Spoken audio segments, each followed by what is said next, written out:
Bonjour et bienvenue sur le podcast Ultra Talk. Cet épisode fait partie de la capsule dédiée à Race Cross France 6e édition, le sommet du cyclisme ultra-distance.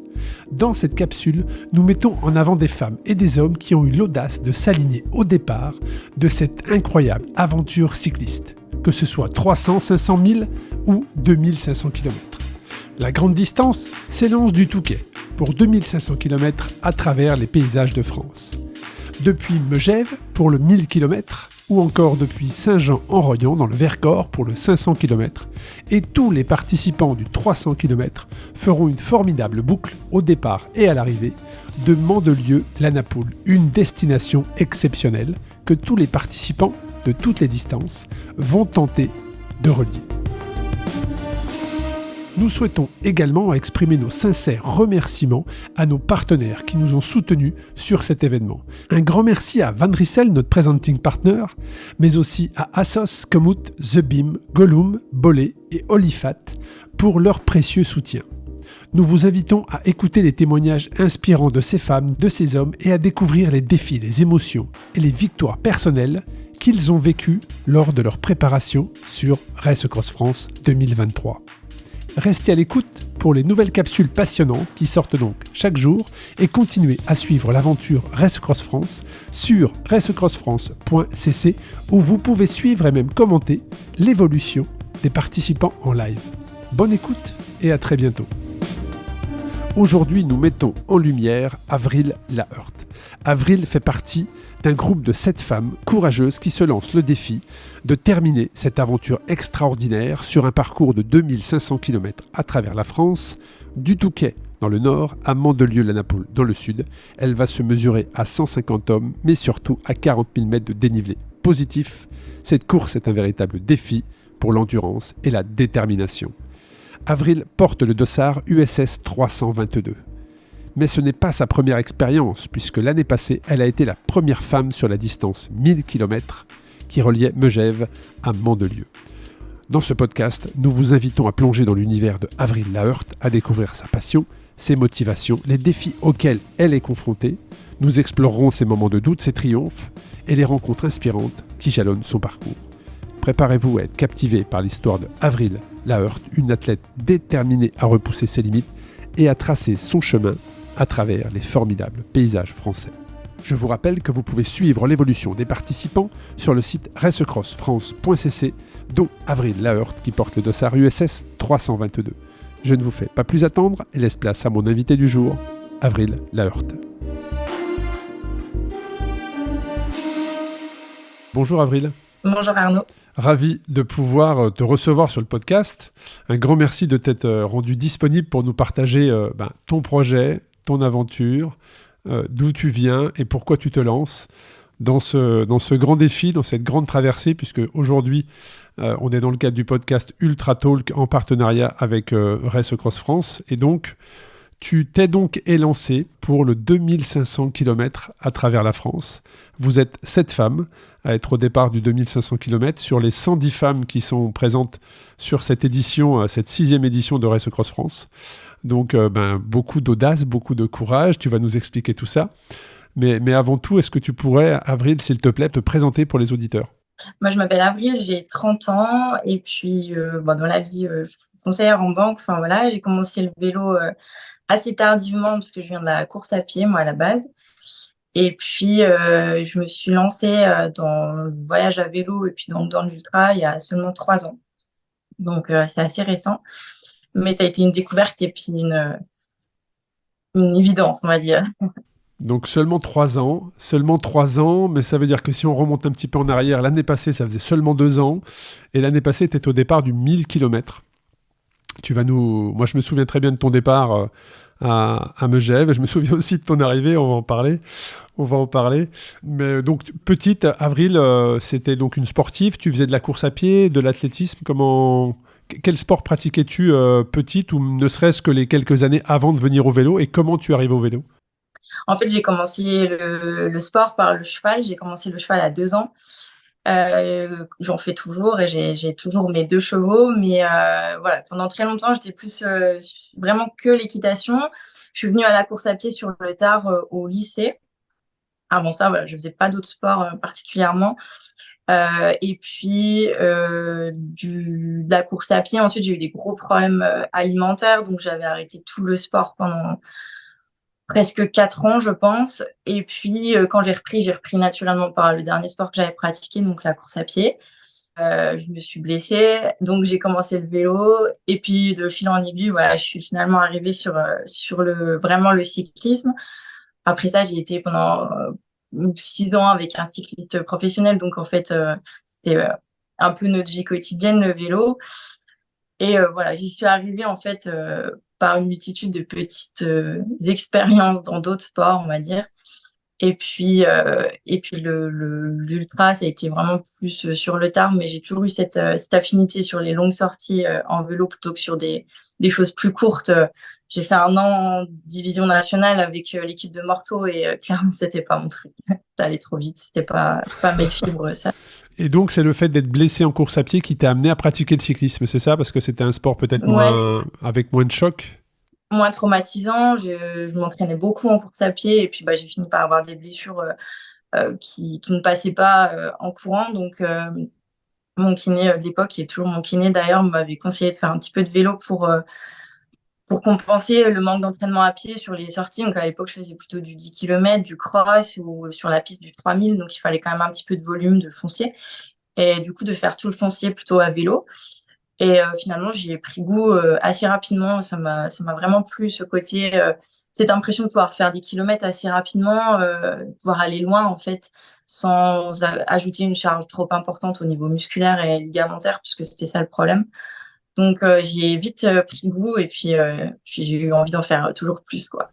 Et comment sitôt, même si on l'entend dans ton discours, hein, il y a un vrai, tu as été baigné dans le sport, hein, très clairement, tu n'arrives pas de nulle part, la personne qui se dit tiens je vais prendre un vélo et qui tu fais 1000 et 2005, non, il y a quand même un vrai état d'esprit au niveau du sport, mais comment on arrive à être au départ d'un 1000 km. Alors je crois que tu es basé dans les Alpes, hein, c'est ça? Non, ouais, au peu au-dessus, je suis en Franche-Comté, entre les Vosges et le Jura. D'accord, donc bon voilà, les Vosges dans lesquels d'ailleurs on va passer, tu vas passer dans ta région probablement alors. Ouais. Ah, donc ça sera un beau clin d'œil. Alors comment tu t'es retrouvé, avant d'arriver sur cette année, comment tu t'es retrouvé l'année passée au départ du 1000 km? Comment tu as découvert Race Cross France? Et qu'est-ce qui a été le déclencheur plutôt que de se dire bah, je vais commencer par le 300, le 500, tout de suite le 1000 où il y a quand même quasiment 20 Ouais. 000, 22 000 de dénivelé. Ça a été quoi le déclencheur? En fait, c'est l'année d'avant, j'étais dans une période très compliquée de rechute des troubles alimentaires, j'allais très mal et en partant en congé, mes premiers congés depuis presque 3 4 ans, on descendait dans le sud avec mon ex-compagnon et je dis moi en fait j'ai besoin de me retrouver 3 jours seule, donc retrouve-moi en bas et moi je prends le vélo, je traverse les Alpes. Et donc j'avais pas d'expérience du tout en bikepacking, j'ai tout acheté à l'arrache sur des sites à l'improviste. J'ai tracé vite fait 3 parcours en prenant la route des Grandes Alpes. Et puis je me suis lancée. Je suis partie sans réfléchir en me disant, voilà, j'ai besoin de cette aventure, de me lancer. Donc j'ai fait quelque chose d'assez peu commun parce que généralement, quand les gens se lancent sur ce genre d'événement, la route des Grandes Alpes, ils le font en équipe sur 5 7 jours. Moi, je dis, j'ai 3 jours, ben, ça passe, on va essayer. J'avais fait une sortie de 200 bornes, je crois, un mois avant. Et bon, je me suis dit, ça va aller. Et puis, en fait, ça a été une révélation ces 3 jours. Je me suis retrouvée vraiment recentrée, découvert le vélo autrement aussi que je le connaissais à travers le monde Les professionnel ou compètes, amateur ouais. et compétition. C'était une autre approche. J'ai fait des rencontres absolument incroyables. Les paysages étaient forcément très beaux, même si les conditions météo étaient pas bonnes.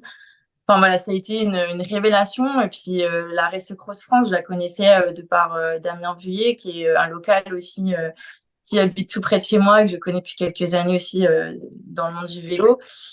Et c'était une course qui me faisait rêver. Et vraiment, le 1000 km, ça me faisait rêver depuis des années. Je me disais, bah, je fais pas assez de vélo pour le faire. Et le fait de pouvoir faire ces 3 jours-là, de me lancer, sans me poser de questions et de traverser les Alpes et puis voilà, j'ai de finir en bon état, hein, parce que clairement, j'étais en très bonne forme après et très satisfaite. Enfin, ça m'a littéralement transformée. Ça a changé beaucoup de choses dans ma vie perso aussi. Donc, je me suis dit, je me lance direct sur le 1000. Il y a que 300 bornes d'écart. Pour moi, ça faisait pas énorme en fait de différence. Donc voilà, c'est la distance que fallait faire en premier, quoi. Alors c'est vrai que ça permet effectivement la sensation de retrouver en tout cas cette sensation de liberté, d'évasion que tu as pu connaître, hein. C'est-à-dire qu'effectivement on n'est pas du tout dans la vitesse qu'on peut avoir dans la compétition, la recherche de performance, mais là à un moment donné tu es obligé dans ces grandes distances de lâcher prise et d'accepter les éléments qui viennent à toi, ou ne serait-ce que des conditions météo qui sont pas idéales, mais bon, qui sont comme ça, donc tu dois faire avec. Et donc, effectivement, après ces 3 jours, donc tu te dis, j'en suis peut-être capable en fait.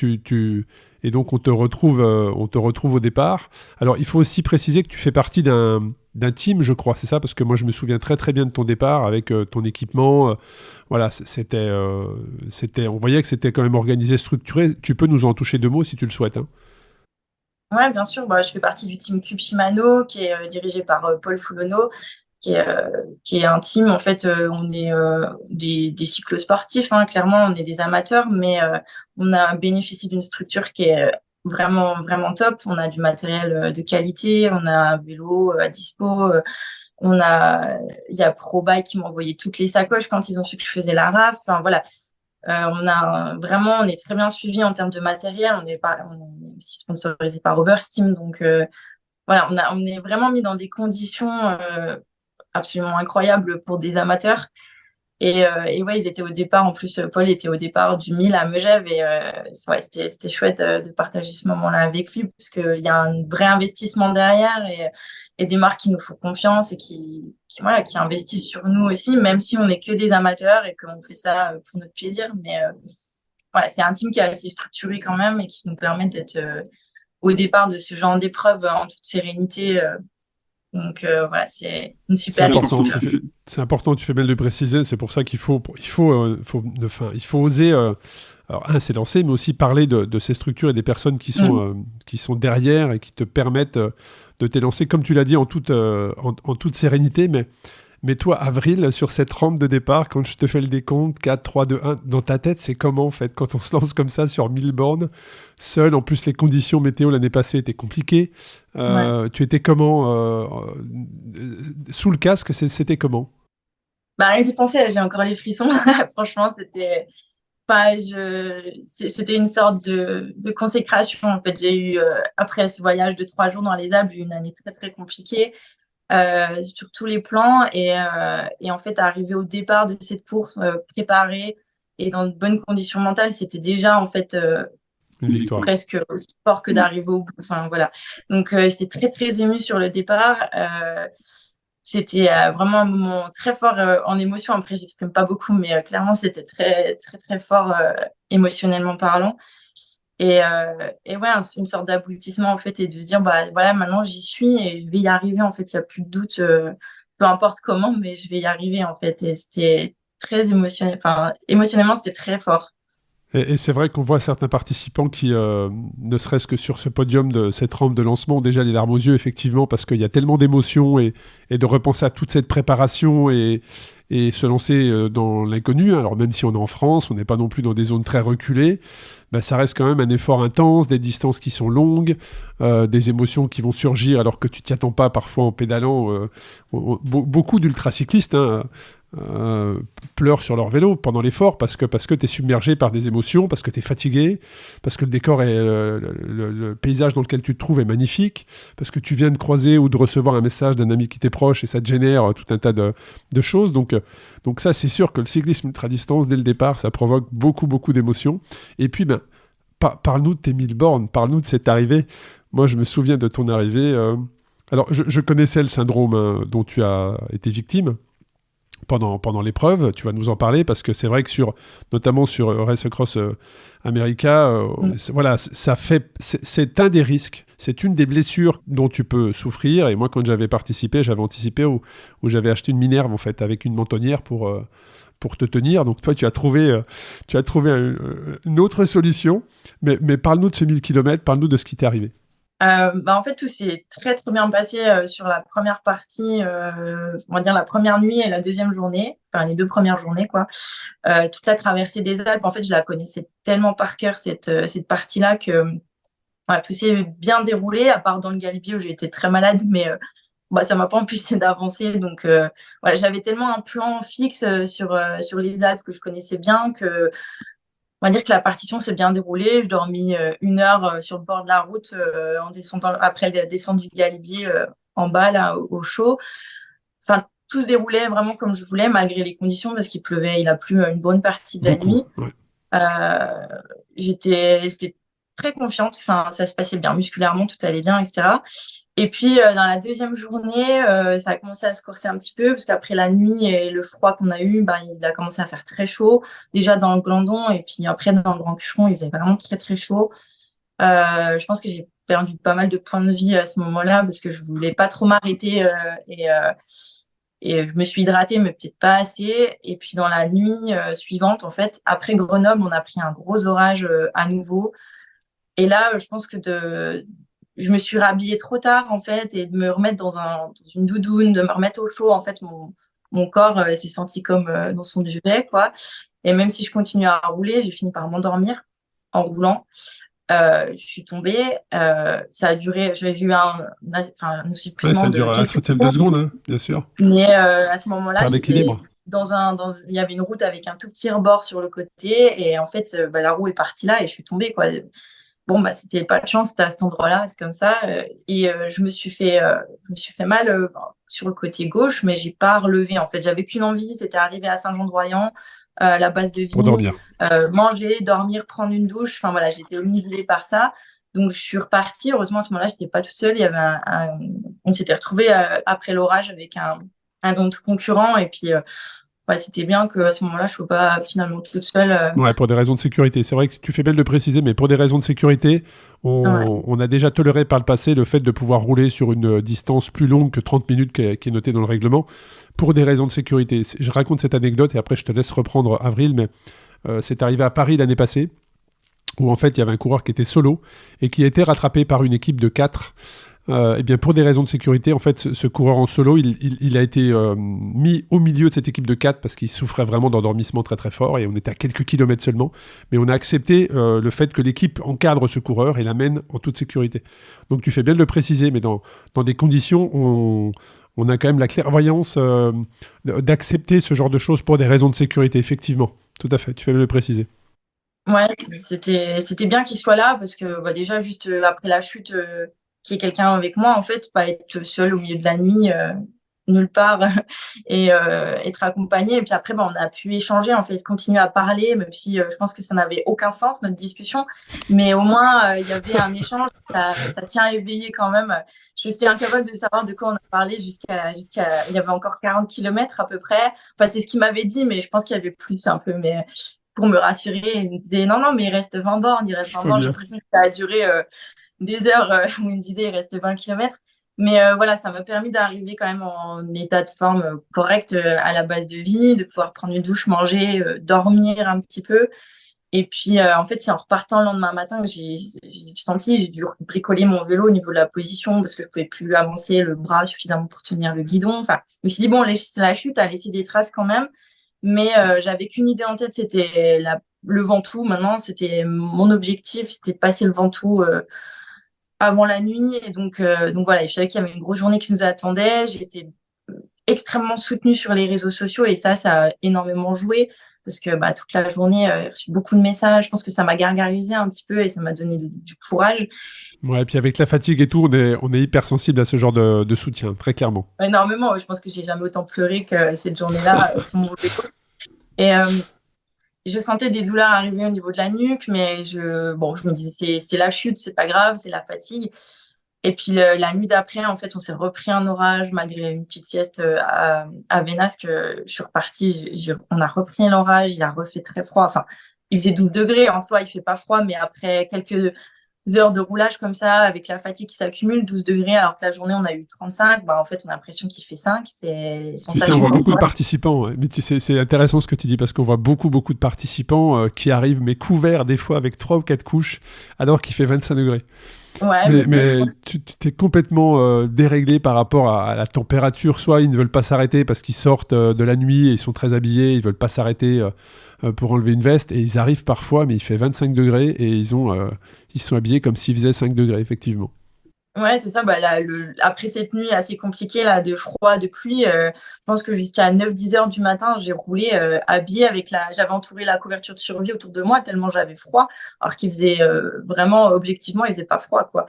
Et à ce moment-là, la tête a commencé à vraiment lâcher. Bon, il y avait quand même une entorse donc cervicale, donc la chute avait quand même bien amoché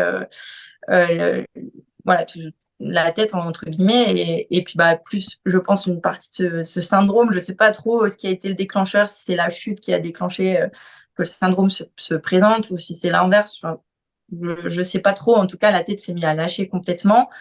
Il restait un peu plus de 300 km. Je me suis dit ça va être compliqué, donc j'ai fait des kilomètres en me tenant juste la tête comme ça, en essayant de trouver des solutions, en mettant les bœufs ensemble empilés dessous pour essayer de surmonter. Enfin, j'ai tout essayé. Je me suis arrêtée dans une pharmacie, acheter une Minerve.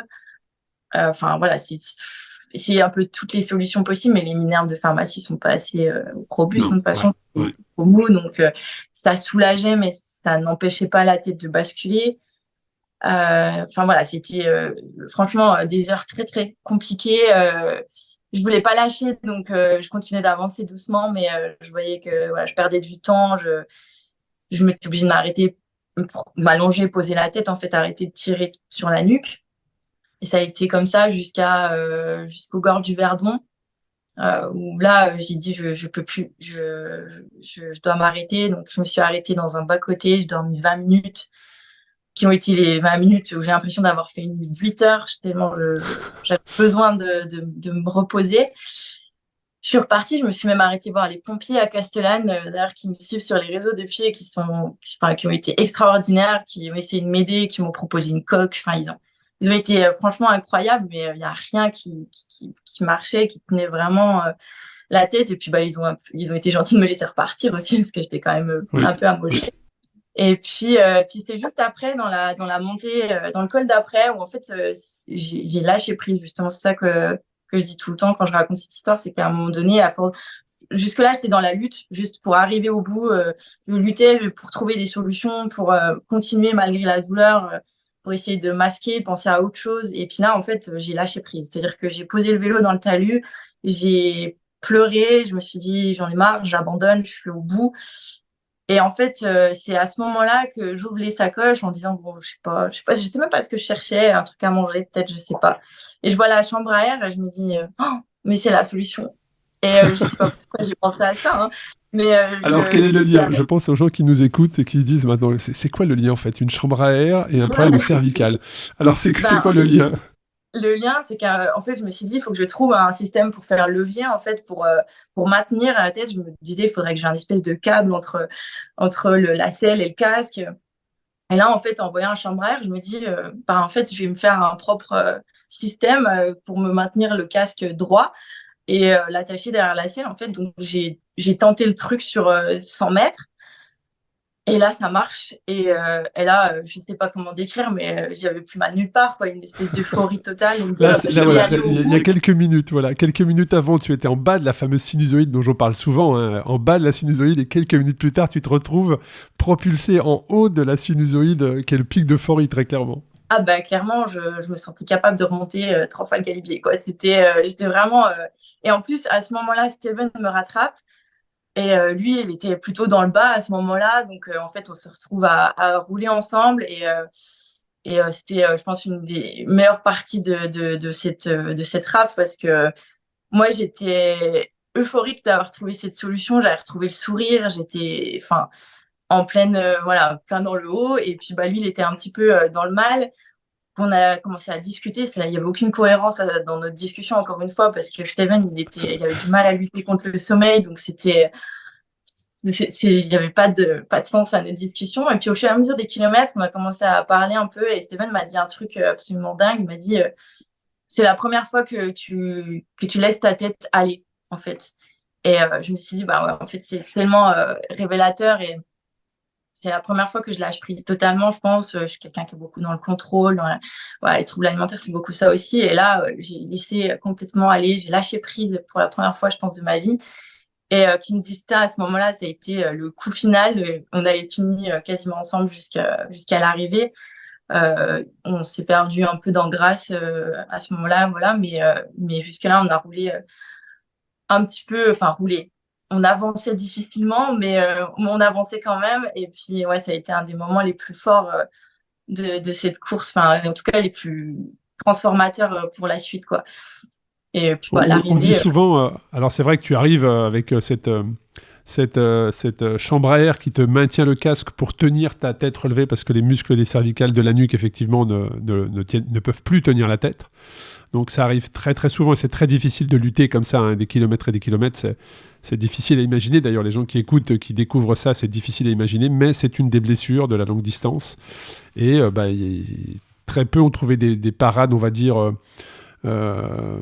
C'est toujours des parades assez bizarres à voir, tu vois, c'est une chambre à air, certains mettent une grosse tige dans le dos avec 2 sangles, enfin chacun bricole des choses, mais en tout cas ça permet un petit peu d'avancer, et donc tu finis, tu remportes tu es la première femme, hein, à aller au bout, à arriver rapidement, on va dire, sur Mandelieu-la-Napoule. Et tu as utilisé le mot révélateur. Est-ce que ce 1000 km, moi, mon avis, en fait, c'est quand j'ai créé cette épreuve, c'est que pour moi, les États-Unis sont toujours, 10 ans après, un véritable point d'appui dans ma vie. Je le vois comme ça. C'est-à-dire que dans des moments difficiles, on en a tous, bah, tu te sers de ça pour rebondir, t'appuyer, retrouver de l'énergie parce que tu as réussi cette chose-là. Est-ce que toi, tu considères également que le 1000 km, ce que tu as vécu en fait, au moment où on parle, hein, parce qu'au moment où on parle, tu t'es lancé dans le 2005, on va en parler juste après, mais est-ce que tu considères que c'est un des points d'appui qui te permettent justement de rebondir ou de prendre appui dans les moments difficiles pour ta vie au quotidien, que ce soit pro, perso, sportif? Ouais, dans tous les aspects de ma vie, je pense que ça m'a transformée, vraiment, parce que il y a, comme tu dis, on a tous des moments difficiles et puis bah, de se dire, j'ai été capable de trouver des solutions dans un moment où ça n'allait plus, où je n'avais pas forcément la lucidité suffisante en plus pour réfléchir, trouver la force de continuer alors que ça aurait été tellement plus simple de se dire, bah, j'arrête et puis voilà, c'est pas grave, c'est qu'une course. Enfin, en fait, pour moi, c'est la vie condensée en 3 jours et demi, quoi. En fait, C'est toutes les émotions d'une vie, effectivement. C'est toutes les émotions d'une vie qui sont condensées en quelques jours, très clairement. ouais, c'est ça. Et puis, moi, il y avait un petit côté revanchard aussi, parce que voilà, j'ai eu une vie assez compliquée. Et puis, et là, bah, d'aller au bout, d'être extrêmement soutenue, alors que voilà, je suis plutôt cavalier seule et je suis très solitaire. Là, d'avoir une espèce de masse autour de moi qui me soutenait beaucoup. Enfin, tout ça, ça a été beaucoup de chamboulements et qui m'ont donné confiance par la suite en moi-même. Et puis, peut-être aussi dans des projets que j'aurais pas osé tenter. Voilà, c'était vraiment transformateur. En plus de ça, je faisais la course et je le referai cette année pour une association qui, voilà, avec les petits pois, qui s'occupe des personnes qui souffrent de troubles alimentaires. Donc, il y avait du sens aussi derrière cette aventure, d'aller au bout, de montrer que malgré les épreuves, malgré les difficultés, ben, qu'on rencontre tous, eh ben, on peut y arriver. Et le fait d'être soutenu, le fait d'accepter aussi bah, d'avoir du soutien, quel qu'il soit. Là, c'était uniquement moral, mais c'était hyper important. Bah, ça permet d'aller au bout de ses objectifs et de sortir des galères, justement. Donc, c'était très révélateur et c'était un condensé de toute ma vie en 3 jours et qui me donnait beaucoup confiance pour la suite, vraiment. Alors c'est vrai, tu dis que c'était un soutien uniquement moral, mais parfois ça fait toute la différence, tu sais. Ce soutien-là fait toute la différence, mais en tout cas pour l'association, j'ai noté le point et puis on communiquera dessus et on en parlera. Mais c'était aussi le but, hein, de créer cet événement il y a maintenant 6 ans, puisque c'est la 6e édition de Race Across France.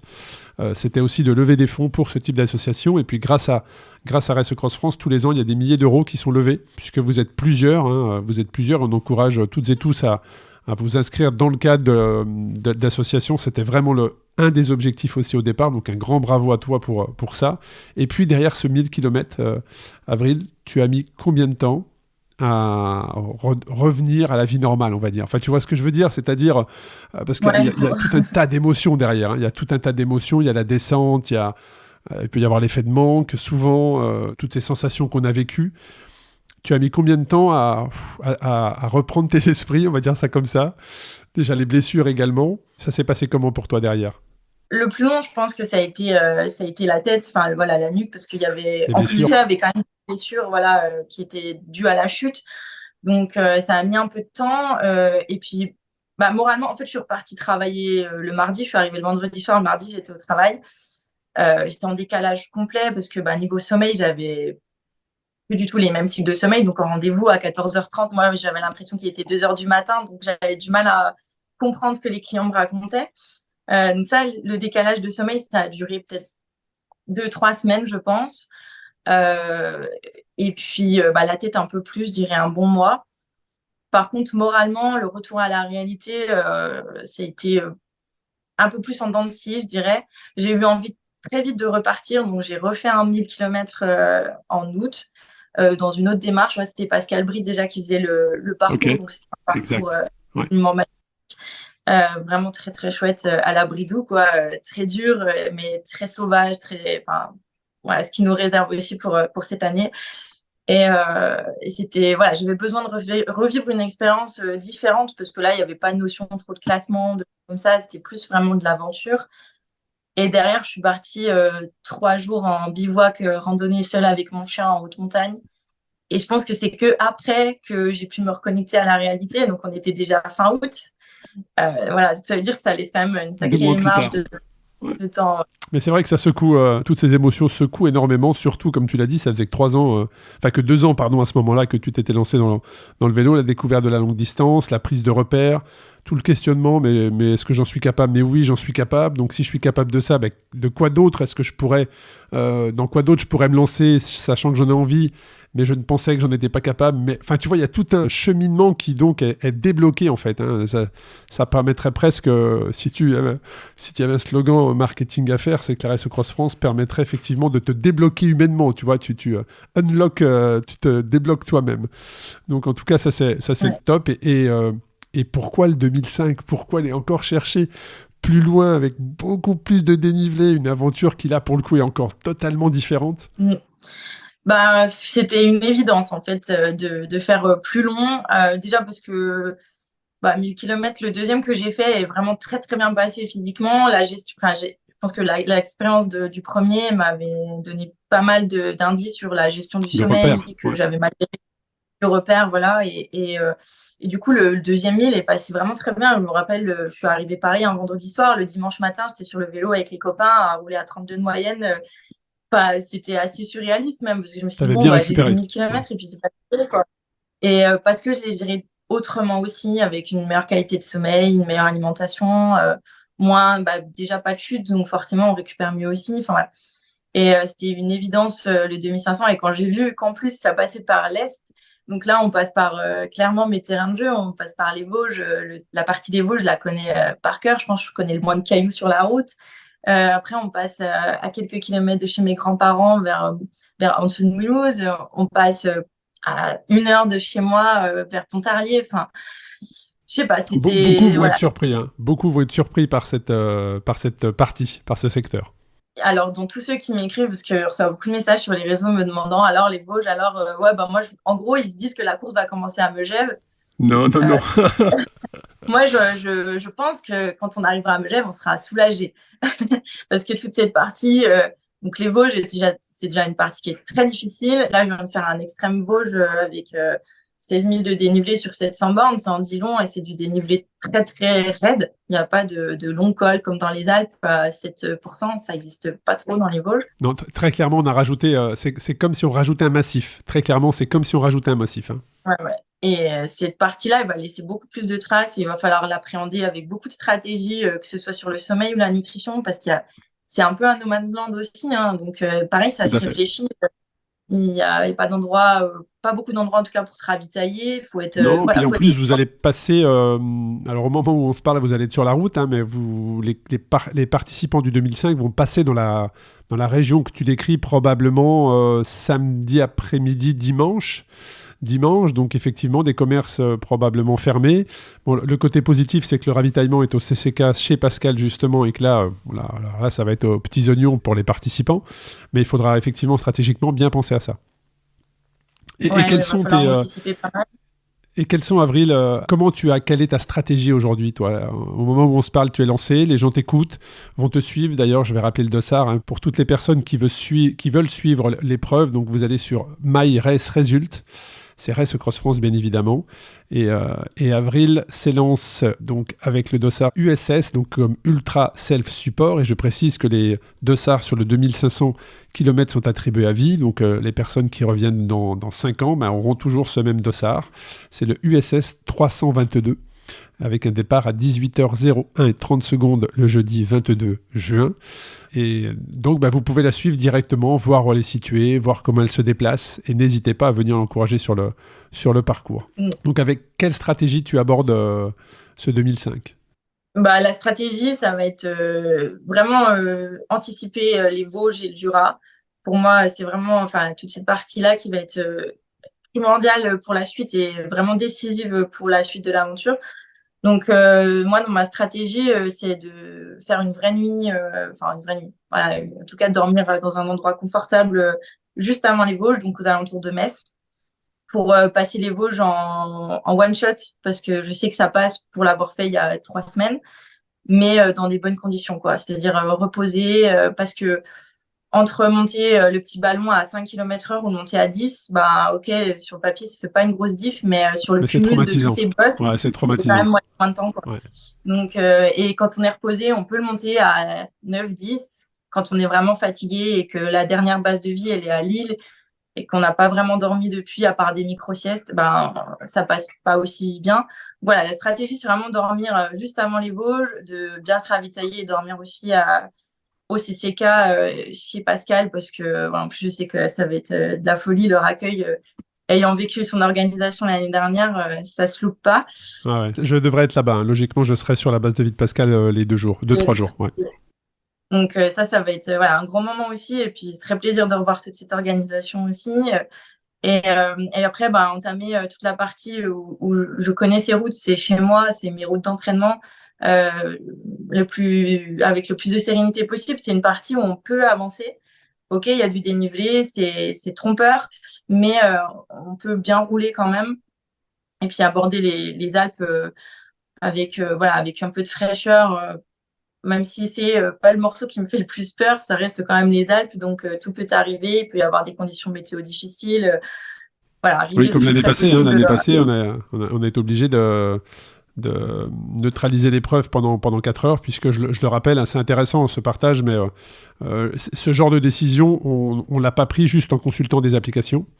C'est ce genre de décision, on l'a pris encadré par un météorologue, puisqu'on travaille sur toutes nos épreuves avec un professionnel, un météorologue très connu, qui accompagne des navigateurs des grandes épreuves d'ultra. Et en fait, on a des bulletins météo. Et en fonction du bulletin météo, on augmente l'intensité des bulletins météo. En l'occurrence, là, on annonçait des orages. Donc, on avait mis en place un point avec le météorologue toutes les heures, jusqu'au moment où, autour de 11h midi, ce jour-là, ce météorologue nous dit là, Arnaud, je pense qu'il faut que tu neutralises parce que ça va tomber très très fort. Et les processus orageux est déclenché. Donc là, il n'y a pas de doute, c'est lancé. Ils vont se prendre des trompes d'eau sur la tête. Et c'est pour ça qu'on a neutralisé. Et il y a eu comme ça pendant 4 jours, où on a eu des réunions de crise en interne pour savoir si on neutralise ou pas. Et donc, si on doit le faire, on le refera cette année pour votre sécurité. Et on prévient toujours en amont, de manière à ce que vous puissiez trouver un refuge le plus proche possible, en tout cas le plus rapidement possible, et pas vous dire en instant T, la course est neutralisée. Mais oui, c'est des choses qui arrivent et qui se font avec un météorologue. Et donc, on est à nouveau en collaboration avec cette personne cette année. Mais oui, ça a été l'année passée très humide, avec des orages qui se sont déclenchés jusqu'au dernier jour. Hein, parce que pour te dire, la petite anecdote, c'est que les 3 derniers participants, donc on était le lundi soir, ont pris un orage à Mandelieu, mais énorme. Tous les drapeaux étaient par terre, les barrières étaient par terre. Donc, jusqu'au bout de cette édition l'année passée, ça a été compliqué. Et donc, cette année dans les Alpes, effectivement, le parcours sera un peu différent. Je pense que tu as suivi, puisqu'il y a eu des travaux dans le Cormet de Roseland. On a même été informé, au moment où on parle, tu vois, on a 10 jours de l'épreuve. On a même été informé ce week-end que le pied de la croix de fer, il y avait quelques travaux, donc on va faire un léger contournement. Donc oui, cette année, on a eu beaucoup de modifications à faire qu'on n'avait pas les années passées. Et donc, des nouveaux cols. Donc c'est aussi voir le côté positif dans le négatif, puisque c'est pas forcément facile de tout modifier comme ça. Mais en même temps, ça va vous permettre de découvrir la Madeleine, de découvrir la croix de fer, des cols par lesquels nous n'étions jamais passés auparavant. Est-ce que c'est des cols que tu connais? Alors, je connais pas la Madeleine, par contre, la Croix de Fer, oui. Moi, je m'entraînais beaucoup sur les deux Alpes, donc voilà, c'est des cols, tous les alentours que je connais bien, sauf la Madeleine, que je connais pas du tout. Donc, ça va être une belle découverte et ouais, c'est bon, c'est un mal pour un bien parce que, ok, on aime beaucoup passer par Roseland. Enfin, c'est vrai que le parcours de l'année dernière C'est est beau, hein, vraiment c'est beau. magnifique. Mais bon, enfin, moi, ça me pose pas de souci. Après, voilà, la Croix de Fer est assez dure à appréhender, mais bon, La Madeleine faut pas aussi, la Madeleine est... Alors, c'est vrai qu'on a eu beaucoup de retours en disant c'est bon, super, il n'y a pas l'Iseran, je suis soulagé. Parce que c'est vrai que l'Iseran, par le côté où on le passait, c'est très loin. C'est plus de 50 km d'ascension, du pied jusqu'au sommet. Alors, pas forcément à 50 km à 11%, hein, mais en tout cas, c'est de l'ascension du pied et c'est très très long. Alors, la Madeleine, ça fait, je crois, de mémoire, moi je l'ai fait une fois. Je crois qu'on n'est pas loin de 20 bornes. Hein. Je me demande si c'est pas 25, 20 bornes. Et en fait, plus tu montes, les 4-5 derniers kilomètres sont très difficiles. Donc, il faudra aussi énormément bien le gérer. Et puis, au niveau de ton entraînement, c'est-à-dire qu'est-ce que tu as changé, Avril, dans ton entraînement de cette année par rapport à l'année passée, du fait que tu aies cette expérience de 1000 km? Bah, j'ai moins fait de kilomètres finalement, mais je les ai fait plus intelligemment. Plus de C'est-à-dire que qualité? ouais, plus de qualité. J'ai fait plus de travail spécifique avec des enchaînements de boss, des choses comme ça. On a un beau terrain de jeu quand même vers chez moi, donc il y a moyen de bien s'amuser et de faire des belles sorties longues sans faire forcément beaucoup de kilomètres, mais par contre accumuler du dénivelé et puis de la gestion voilà, d'enchaînement d'efforts. Je voulais faire au départ la Race Cross Paris en préparation et puis finalement je suis tombée malade une dizaine, quinzaine de jours avant, donc ça a été reporté. À la place, j'ai fait des micro-cycles très courts, mais un peu choc sur des week-ends. Moi, travaillant toute la semaine à temps plein, beaucoup de mal à m'entraîner la semaine, donc je fais plutôt des cycles chocs sur les week-ends, sur 2-3 jours, où je peux aller jusqu'à 700-800 km en configuration bikepacking, quoi. Donc après ça nécessite un peu de récupération. Donc finalement, tout s'arrange plutôt bien. Je fais pas énormément de kilomètres la semaine, mais par contre, quand je fais un gros cycle, c'est dense, c'est intense. Et j'ai fait comme ça 4 gros week-ends répartis là sur ces dernières semaines, avec en point final il y a 3 semaines maintenant, l'extrême Vosges là, qui était un extrême qui est organisé au départ de Luxeuil et qui faisait 700 km.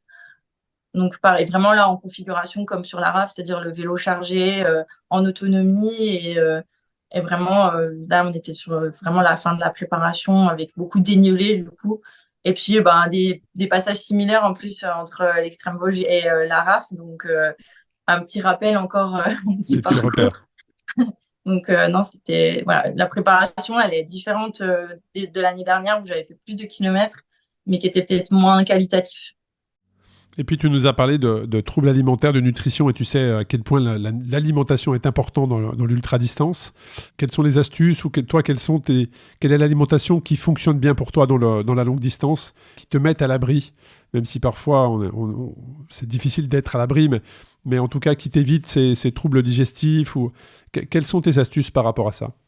Limiter le sucre, les sucres raffinés et les sucres en général au maximum, à part pour le côté plaisir parce que faut pas l'oublier. Et puis sur des épreuves comme ça même de 3 jours ou là de plus longtemps, le côté plaisir est vraiment important aussi. Mais globalement, privilégier les aliments avec une valeur nutritive plus intéressante, on va dire. Donc faire des vrais repas quand c'est possible dans des supérettes ou même s'arrêter manger une omelette ou quelque chose dans un petit bar, je le fais volontiers, plus que de manger des sandwichs à longueur de journée ou des croissants, des gâteaux en boulangerie, parce que en Ouais, c'est de la boulangerie, calorie vide. Hein.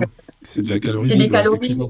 Mais moi, je trouve que au niveau digestif, en tout cas, je suis vite à saturation des produits transformés. En fait, j'en mange très peu dans mon alimentation quotidienne. Donc, si du jour au lendemain, sur une course, je me mets à manger que du transformé ou beaucoup de sucre, ben, en fait, au niveau digestif, c'est ce qui s'est passé l'année dernière sur la première journée dans le Galibier, là.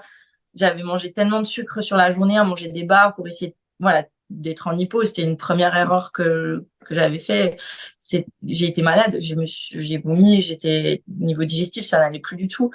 Et à partir de ce moment-là, j'ai repris quelque chose de plus standard, en m'arrêtant de manger dans les supérettes des boîtes de thon, des choses plutôt gras, en fait, mais des bons gras.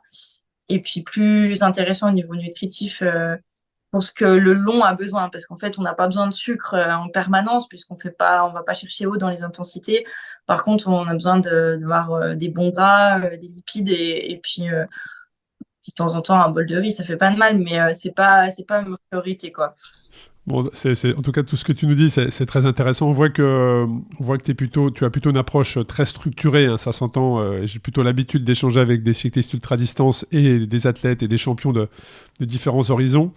On sent que c'est quand même, voilà, tu maîtrises quand même beaucoup de choses, tu sais précisément où tu vas, tu as ta stratégie en route. Mais moi, je pense à tes collègues, parce que tu es dans un milieu, tu l'as dit, financier, bancaire. Ils pensent quoi, tes collègues, de ce que tu fais? Euh, alors, j'ai de la chance parce Ils que ne le j'ai savent une pas. équipe de Peut-être ils ne le collègues savent pas. ils savent, ils sont à fond derrière moi, vraiment. On a un groupe WhatsApp, enfin, ils sont à fond. L'année dernière, ils m'avaient fait des banderoles, ils avaient décoré mon bureau autour de la RAF. Enfin, Génial. ils sont, franchement, ouais, on est une équipe de copains plus que de collègues. Enfin, on bosse ensemble aussi, mais on est quand même des copains. Donc, pour eux, je suis un peu un extraterrestre parce que bah, forcément, je fais pas les soirées Morito et puis je mange pas des pizzas tous les midis avec eux, mais voilà, il y a un côté un peu E.T. À part, mais je crois qu'ils ont accepté ça et puis ça les ça les booste aussi en fait. Je pense qu'on a réussi à se transmettre quelque chose à travers ça en disant bah en fait je suis capable de le faire, mais ça veut dire que toi transposer à ta vie perso dans un autre contexte qui sera pas sportif, mais ça veut dire que tu es capable aussi de faire quelque chose. Et je pense qu'il y a une bonne dynamique, donc j'ai de la chance d'avoir des collègues là-dessus qui sont top, mais je reste un peu leur petit extraterrestre, je crois. Quel est ton, euh, quel est ton driver aujourd'hui, Avril, par rapport à l'ultra-distance, par rapport à cette épreuve? Qu'est-ce qui te motive? Je ne sais pas si on peut dire quel est ton objectif, parce que je pense que tu as suffisamment l'intelligence pour savoir que dans la longue distance, il faut beaucoup d'humilité, et que tu ne peux pas prétendre à dire je veux gagner, ou c'est trop compliqué dans le long, il peut arriver tellement de choses. Mais aujourd'hui, qu'est-ce qui te motive sur cette course, en fait? Quel est ton driver par rapport à Race Cross France?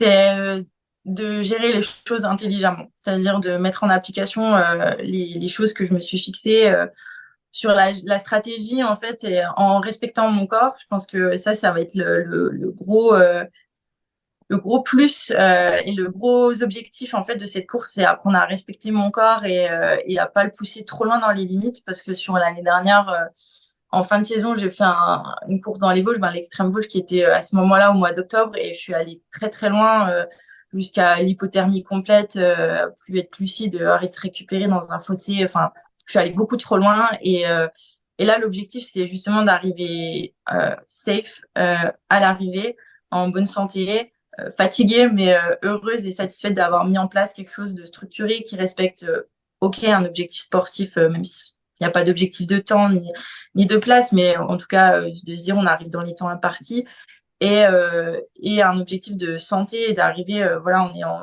la satisfaction de se dire bon bah j'ai fait ça en accord avec mon corps, et pas tout le temps en luttant contre lui pour lui imposer quelque chose, mais plutôt en l'utilisant à sa pleine puissance, en lui donnant le carburant qu'il faut et en étant suffisamment à l'écoute pour pouvoir voilà, l'utiliser à 100% de ses capacités, quoi. Ça va être l'objectif majeur. Et je pense que je vais en tirer beaucoup de choses si j'arrive à mettre ça en place, et j'y crois, pour la suite, que ce soit pour les troubles alimentaires qui font encore partie de ma vie, ou pour voilà, mon approche globale dans ma vie, de ma relation au corps, à la performance, qui est un peu trop encore enclavée dans des choses trop rigides, on va dire. Très intéressant. Moi, je sais qu'on va te suivre sur cette 6e édition de Race Cross France. Avril porte le dossard USS 322. Et puis on fera, je pense, avec toi quelques vocales durant l'épreuve, hein, comme ce qu'on a testé sur Race Across Belgium, donc sur le compte Instagram de Race Across France. Vous pourrez probablement retrouver Avril qui nous partage, ne serait-ce qu'en audio, ses émotions, sa stratégie, de voir où elle en est par rapport à son évolution. Mais en tout cas, c'est un beau défi qui t'attend, puisque je le rappelle, 2500 km avec environ, en tout cas tout dépend des plateformes, mais environ 40 000 mètres de dénivelé positif et avec un maximum de 10 jours. Donc, ce qui veut dire qu'Avril devra être arrivé avant dimanche 18h01 à Mandelieu-la-Napoule devant le centre des congrès. Est-ce qu'il y a un dernier message, Avril, que tu voudrais faire passer avant que l'on ne se quitte et puis que les gens se dépêchent tout de suite d'aller te suivre via GPS? Je pense qu'il faut croire en soi, vraiment, et que ce genre d'objectif, il peut être impressionnant, faire peur, mais on a chacun une Race Across France à vivre. Elle peut être sportive ou elle peut être dans n'importe quel domaine, mais je pense que il faut se lancer, se faire confiance, mettre en place les choses derrière, hein, pas se lancer n'importe comment non plus, mais je pense que quand on se donne les moyens de réussir, on peut soulever des montagnes vraiment, et faut jamais cesser d'y croire et de se battre. C'est vraiment mon mantra au quotidien. Bon, en tout cas, un grand merci, Avril, 1, pour ta disponibilité, 2, pour le parcours et le partage que tu viens de nous partager, très clairement. C'est hyper inspirant. Moi, je suis ravi que tu sois au départ de la 2005. J'aime beaucoup l'état d'esprit avec lequel tu abordes et tu nous partages l'épreuve. Donc, on va te suivre, bien évidemment, sur les réseaux. Et puis, je vais tout de suite mettre ton dossard en favori sur la plateforme pour pouvoir voir régulièrement, justement, quelle est ton évolution. Je serai bien évidemment au départ, mais je serai également chez Pascal, où on devrait se croiser, puisque je vais stationner pendant 2 jours, je pense, chez Pascal, avant de me diriger sur Megève et puis sur Mandelieu pour les plus rapides qui devraient probablement arriver le 28 matin d'après nos datas. Voilà. Un grand merci à toi, Avril. Bonne fin de préparation, puisqu'au moment où on enregistre l'épisode, il te reste encore quelques jours de préparation matérielle, de revérifier la vérification pour voir si tu n'as rien oublié. Donc ça aussi, c'est toujours un peu de stress. Parfois, beaucoup de participants perdent énormément d'énergie dans les 2 jours avant. Ouais, dans les 2 jours avant. Toi, tu as mis en place un process, on rallonge un petit peu, mais toi, tu as un process par rapport à ça, tout est bien calé? Oui, il me reste 2-3 petites choses là qui vont arriver en termes de matériel des partenaires, justement, mais sinon, tout le reste est calé. J'ai mon setup dans la tête. Tout est bien. Tout est sous contrôle. Je stresse pas, maintenant j'ai hâte d'être au départ, et voilà, maintenant ça va être l'attente qui va être longue. Eh bien écoute, on va se voir au départ, mais surtout rendez-vous à l'arrivée à Mandelieu. Un grand merci, Avril, pour toi. Je rappelle son numéro de dossard, USS 322. À très bientôt, Avril, et puis bonne aventure à toi. Merci beaucoup, Arnaud. Bonne journée. Merci d'avoir suivi ce podcast dédié à Race Across France. Nous espérons que ces témoignages inspirants de femmes et d'hommes courageux qui ont relevé le défi de parcourir des milliers de kilomètres incroyables ont su vous captiver. Race Across France est bien plus qu'une simple épreuve de cyclisme. C'est une aventure qui pousse les limites physiques et mentales des participants. Nous sommes fiers de tous ceux qui ont eu le courage de se lancer dans cette aventure unique. Nous tenons également à exprimer notre profonde gratitude envers nos partenaires.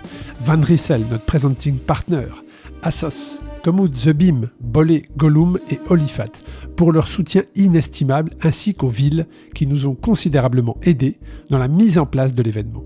Leur engagement et leur collaboration ont été essentiels pour la réussite de Race Across France 2023. Nous vous invitons à rester connectés pour découvrir d'autres épisodes de notre podcast, à les partager à votre entourage. Ces épisodes qui mettent en lumière des histoires passionnantes autour de notre événement sportif captivant. Continuez à vivre pleinement votre passion pour le cyclisme et à vous fixer de nouveaux objectifs audacieux. Vous aussi, vous pouvez relever des défis extraordinaires et repousser vos limites. Merci encore de nous accompagner dans cette aventure. Restez à l'écoute pour de nouvelles inspirations et des découvertes sportives. À très bientôt sur le podcast Ultra Talk.